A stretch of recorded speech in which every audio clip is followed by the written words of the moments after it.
मेरा नाम अमित है और ये मेरी रोमांटिक लव स्टोरी है जो मैं आप सबको सुनाने जा रहा हूँ। मैं देखने में ज़्यादा हैंडसम तो नहीं, लेकिन एक लड़की थी जिसका नाम पिंकी था, जिससे मैं बहुत प्यार करता था और शायद वो भी मुझसे बहुत प्यार करती थी।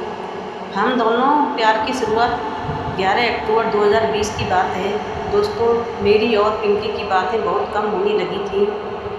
मैंने पिंकी को कई बार पूछा था कि आजकल क्यों तुम मुझसे बात कम करती हो? क्या कोई प्रॉब्लम है, बताओ। मुझे क्या कोई परेशान कर रहा है? लेकिन पिंकी ने मुझसे कुछ बताने को तैयार नहीं थी।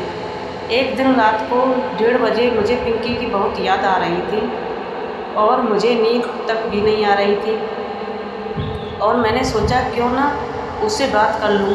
जब वे फ़ोन किया तो उसका फ़ोन बिजी था।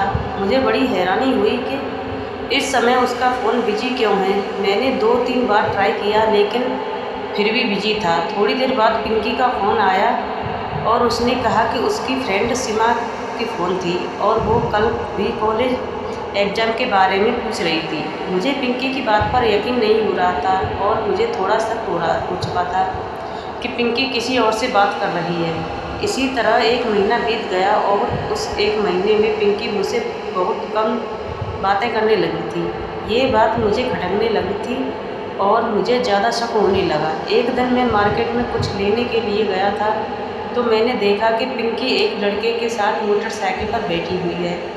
मेरा शक यकीन में बदल गया। यह देखकर मुझे बहुत ज़्यादा तकलीफ़ होने लगी, लेकिन मैंने उस समय पिंकी को कुछ नहीं कहा। मैंने वहाँ से चुपचाप निकल गया। घर आकर मैंने बहुत सोचा कि कहीं ये मेरा प्यार एक तरफ़ा तो नहीं। मैं बहुत उदास था क्योंकि उस दिन मैं बहुत अकेला महसूस कर रहा था। अगले ही दिन मैंने पिंकी को फ़ोन किया और उसे मिलने के लिए बुलाया। मैं अंदर ही अंदर जानता था कि ये शायद मेरी पिंकी के साथ आखिरी मुलाकात होगी। उस दिन मैं बहुत इमोशनल था और पिंकी और से मिलने आई तो पिंकी बोली, बोलो क्या बात है और क्यों बुलाया मुझे। और मैं पिंकी का हाथ पकड़ा और मैंने वो कहा जो मैंने कभी सोचा भी नहीं था। मैंने पिंकी को कहा, पिंकी, मैंने तुम्हें बहुत प्यार किया था। मेरा वक्त, मेरा दिल, मेरी फीलिंग सब तुम्हारे लिए थी, लेकिन तुम शायद बदल गई हो और इसमें कोई बुराई नहीं है। वक्त के साथ हर इंसान बदल जाता है, लेकिन कम से कम मुझे एक बार बता तो देती। खैर, मुझे क्या फ़र्क पता, तुम्हारा अफेयर किसी और के साथ है और इसलिए मैं चाहता हूँ कि तुम मेरे इस बंधन से आज़ाद हो जाओ।